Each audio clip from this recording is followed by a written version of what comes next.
Don't show that you are experience person. If you have, good for you. आप पहले ही रोने शुरू कर देते हो कि यार यहाँ नहीं हो रहा, ये नहीं हो रहा, वो नहीं हो रहा. Ma'am, I have already mentioned. Do you remember the question? Yes. So today I am going to share my screen with someone really special. I am well aware you must be knowing her name, but ये जो हैं ये मेरी बहुत ही पुरानी और बहुत ही अच्छी स्टूडेंट रही हैं. नॉट बिकॉज कि ये सेलेक्ट हो गई हैं, जब ये सेलेक्ट नहीं भी हुई थी तब भी हमारा बॉन्ड काफ़ी ज़्यादा यूनिक और अच्छा था.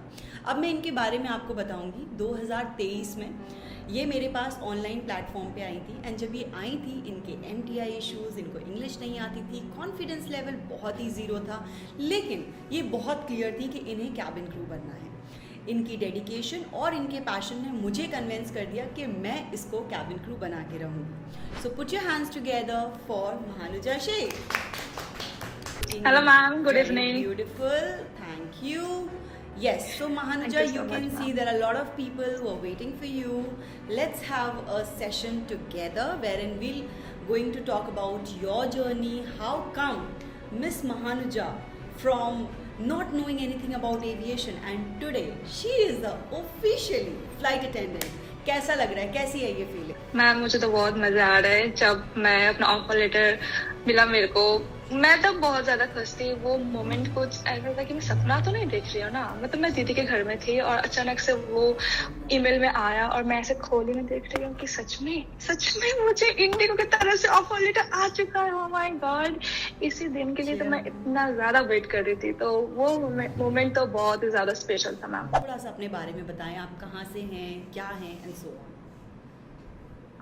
Sure, ma'am. Hello, everyone. My name is Mahanuja Sheikh, and also known as Cabin Crew Calling. Yes. I'm from Kolkata, and I belong to a very small city. I mean, it's a town, not city, I could say. Apart from that, I am a trainee cabin crew because I got my offer letter. कितना difficult रहा था आपके लिए? आप कोलकाता से हैं, हमारे पास बहुत सारे स्टूडेंट्स हैं जो कोलकाता से हैं, महाराष्ट्र से हैं, बैंगलोर से हैं, मिज़ोरम से हैं, मेघालय से हैं, जिनकी MTI इश्यूज़ हैं. एंड जब आप मेरे पास आई थी, आई स्टिल रिमेंबर, प्रोनाउंसिएशन बिल्कुल अप टू द मार्क नहीं था, कम्युनिकेशन बिल्कुल अप टू द मार्क नहीं था.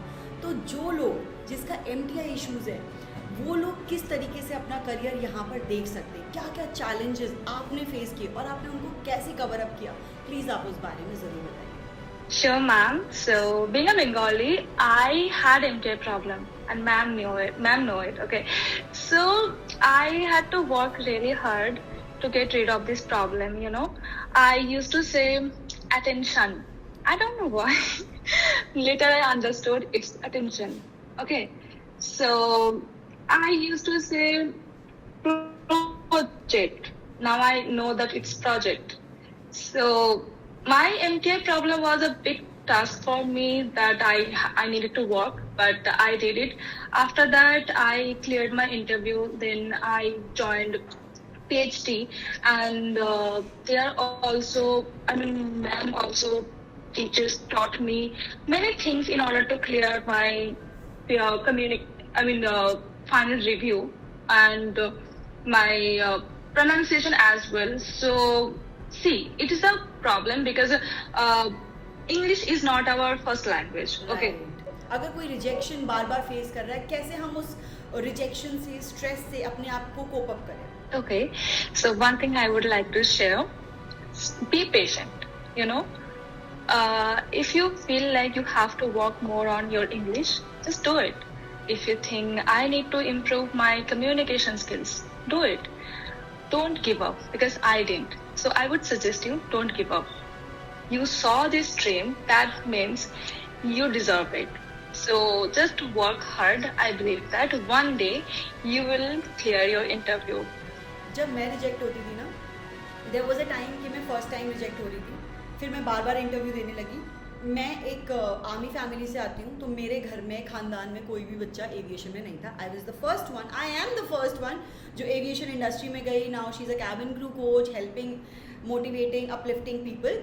But how I started, obviously मेरे लिए बहुत डिफिकल्ट था. पहली बात, मेरे को अपने पेरेंट्स को कन्विंस करना था, बार बार रिजेक्शन फेस करना पड़ा. मेरे को लखनऊ से दिल्ली जाना बहुत ही बड़ा टास्क था, but still I did it. How? उस टाइम पे तो कोचेस जैसे मैं पढ़ा रही हूँ वैसे होते भी नहीं थे. So what I did, first and foremost मैं गई इंटरव्यू के लिए, चीज़ें नहीं हो रही थी, मैं वापस आई. I started researching more about interview, अपने आप को हेल्प करने के लिए. अगर आपको लग रहा है कि आपका रिजेक्शन नहीं हो रहा है, आपको 3 से 4 चीज़ों को मैं बोलूँगी.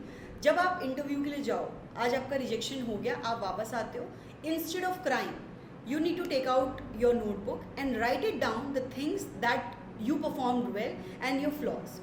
क्या चीज़ें थी जो आपने बहुत अच्छा परफॉर्म करी, क्या चीज़ें थी जो आपने अच्छी परफॉर्म नहीं करी. When I say right everything, I mean it, like each and every task. Such as मेरा ड्रेस बहुत अच्छा था, मेरा मेकअप बहुत अच्छा था, मेरा हेयर डू बहुत अच्छा था, the way I was carrying my self बहुत अच्छा था. हाँ, मेरी गलती इस पर्टिकुलर क्वेश्चन में हुई, मुझे ये चीज़ समझ में नहीं आई, मुझे एक्सटेम्पररी में ज़्यादा मेहनत करनी है, मुझे सिचुएशनल बेस्ड क्वेश्चन समझ में नहीं आए, मुझे हाइपोथेटिकल में और ज़्यादा मेहनत करनी पड़ेगी. अच्छा, जब मैं आंसर कर रही थी ना, तो सिर्फ मैं बोल रही थी, मैं एक्सप्रेस नहीं कर रही थी, मुझे इस चीज़ में बात करनी पड़ेगी. या तो मेरी जो टोन थी वो बहुत फ्लैट थी, उसमें वोकल एलिमेंट्स नहीं थी, मुझे उस चीज़ में वर्क करना पड़ेगा. सो फर्स्ट थिंग फर्स्ट, अगर आप इंटरव्यू में जाते हैं, रिजेक्शन हो जाता है, स्टॉप क्राइंग. जब आप रोते हो ना, तो आप नेगेटिव एनर्जी को अपने अंदर इनकलकेट करते हो कि you are not good, you are not enough, तुम डम हो, तुमसे बेहतर और लोग हैं. ऐसा कुछ भी नहीं है. आप ऐसा कुछ नहीं करना है. आपको बोलना है कि मैं अपने आप को बोलती थी, बाकी सभी लोग घर में बैठे हुए हैं, एटलीस्ट मैं अपना टाइम अच्छे से यूटिलाइज करके आई हूँ, at least I am not like other people. तो मैं अपने आप को ऐसे मोटिवेट करती थी. सेकंड, आप चाहें तो अपने आप को एक शॉपिंग पे लेके जा सकते हैं खुद को, जहाँ पर आपको जो अच्छा लगता है आप वो अपने लिए परचेज करें, सो दैट आपका मूड ठीक हो जाए. Point number 3, obviously right it down all the problems and the achievements जो आपने परफॉर्म किया अच्छा. पॉइंट नंबर 4, अगर आपको बहुत टाइम हो गया है क्लासेस लिए हुए, या फिर अब आप कोई प्रोफेशनल हेल्प नहीं ले रहे, तो मॉक इंटरव्यू में ज़रूर इंडल्ज करें. क्योंकि जब आप मॉक इंटरव्यू में इंडल्ज करते हो तो आपको रियल टाइम ये मिल जाता है कि आप कहाँ गलती कर रहे हो, और आपको बहुत ही कम समय में आपके फ्लॉज पता चल जाते हैं, और आपको अप्रोप्रिएट टाइम मिलता है अपने पे वर्क करने का. And point number 5, beautiful mirror आपको दिख रहा होगा पीछे, मिरर प्रैक्टिस करो. बहुत ही अंडर एस्टिमेट चीज़ है, लेकिन जितना आप मिरर के सामने प्रैक्टिस करोगे उतना ही आप बेहतर बनोगे. मेरे ऑफलाइन क्लासेस में, ऑनलाइन क्लासेस में सारे स्टूडेंट्स को बोलती हूँ, स्टडी, आपका जो भी स्टडी टेबल है उस पर मिरर रखो and see yourself, the way you are talking, the way you are interacting and so on. And I am sure it really help all my offline student too when it comes to expressing themselves. So these are the 5 things that you should do when you are going for a cabin crew interview, or if you are getting rejected.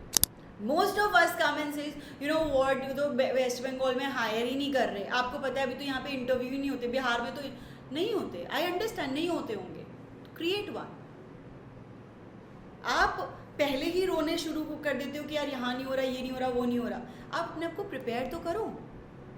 आपके mummy papa आपको लेके जाएंगे, लेकिन आपका selection नहीं होगा तो वो आप नेक्स्ट टाइम लेके नहीं जाएंगे. तो पहले खुद को प्रिपेयर करो, उसके बाद आप सोचो कि आपको क्या करना है. Am I clear? All right. So Mahanuja, PhD program आपका 42 या 45 डेज का था, if I am not wrong. तो कितने लोग थे, लाइक कितना क्राउड होता है? अगर मैं बात करूँ, आपने अभी बताया 18 से 20 लोग थे, उसमें से कितने लोग सेलेक्ट हुए थे? मैम 18 में से 17 लोग सिलेक्ट हो चुके हैं मेरे बैच में, और अभी एक लड़की है जिसका अभी तक नहीं हुआ. Nice. 17 student, that's amazing, that's a good news. Which means अगर आपको नेक्स्ट टाइम PhD मिलता है तो आप प्लीज़ लें, प्रोसीड करें, और ये ना बोले कि मेरा सिलेक्शन हो गया तो मैं पहले मैम से पूछूंगी फिर मैं लूँगी. मैम से मत पूछो. मैम कभी कभी सो जाती है, मैम का फ़ोन नहीं लगता है, तो मैम के भरोसे मत रहो. कोई तो एक स्टूडेंट थी जिसने बोला कि मैं नहीं मैम से पूछ के बताऊँ, and I did not pick up the call, और उसने नहीं लिया. एंड जब मुझे बाद में पता चला, आई वाज लाइक दिस, क्यों नहीं लिया इसने, क्यों नहीं मैंने फ़ोन उठाया. और guys, I am also human, right? मेरे पास 24 घंटा फ़ोन नहीं रहता है. सो अगर PhD मिले, मुझसे मत पूछो, मेरी हाँ ही है. It's okay to invest your time somewhere जहाँ पे आपको बहुत ही प्रोफेशनली चीज़ें सीखने को मिल रही है. Am I clear? Okay. So PhD में क्या क्वेश्चंस आपसे पूछे गए थे महानुजा? पहला तो मेरा पूछा था कि tell me something about yourself. So questions totally depends on from HR to HR. Okay, कौन सा HR आ रहा है तो कैसा कैसा सवाल आ रहा है. तो कुछ HR इम्प्रॉम्प्टू क्वेश्चंस पूछ लेते हैं. आपका नाम पूछ लिया, कहाँ से हो वो पूछ लिया, कुछ बाहर का क्वेश्चन पूछ लिया, कुछ इस तरह का क्वेश्चन पूछ लिया. बस आपका बस English pronunciation and your communication वो लोग चेक करने के लिए बैठे हैं. ठीक है. कुछ HR आते हैं बस आपके बारे में पूछ लेते हैं वो लोग कि okay tell me something about you. आपने बताया, होम टाउन के बारे में पूछ लिया, आपने सिबलिंग्स के बारे में कुछ बोला, वो लोग वहाँ पे घुस गए कि बताओ तुम्हारे बहन के बारे में, क्या पसंद है उनके बारे में. बेस्ट फ्रेंड को आप मेंशन किया, वो लोग वहाँ पे घुस गए. तो मेरे टाइम पे मेरे एल्डर सिस्टर में वो लोग पूछ रहे थे ज्यादा. ठीक है. तो मेरे से पूछा गया कि what will you do after PhD. And that time I understood that I cleared. मेरे से क्लियर हो गया. मैं तो बहुत खुश हो गई. ठीक है. तो मैं ऐसे बोल रही थी कि at first I will watch a movie, I will watch so many series on my iPad. Later I will visit my sister's house. So ये मैंने बोल दिया. फिर उन्होंने मेरे को पूछा कि tell me something about your elder sister. So I told them and I told him. And in my answer, I mentioned that she is a housewife, so she stays at home. ऐसे कहकर मैंने बोला. फिर sir मेरे को पूछा कि okay तुम्हारे हिसाब से किसका लाइफ ज्यादा हार्ड है, हाउसवाइफ का या जो बाहर काम करते हैं वर्किंग वुमेन का. मैंने एक्सप्लेन किया कि सर मेरे हिसाब से जो लोग बाहर काम करते हैं वो लोग का मतलब लाइफ ज्यादा डिफिकल्ट होता है. बट मेरी दीदी रोती है कि मेरी लाइफ ज्यादा डिफिकल्ट है. I was so Frank with him. मैं जो भी बोल रही थी मैं दिल से बोल रही थी. ठीक है. I was smiling. My answer was so good. I was confident enough. Okay. The last question he asked me, okay so how the society will look like if men will stay at home and women will go outside for earning money. And the question is pretty tricky, you know. बहुत ज़्यादा hard मुझे लगा. At that time I was super confident and I answered like, sir, the idea is good, but I think men are not good with household chores and children. ऐसे करके मैंने बोला. ठीक है. So I believe that the idea is not good. मैंने ऐसे करके बोला, ऐसे करके आंसर फिनिश की. But in the beginning, ma'am taught me something which I implemented.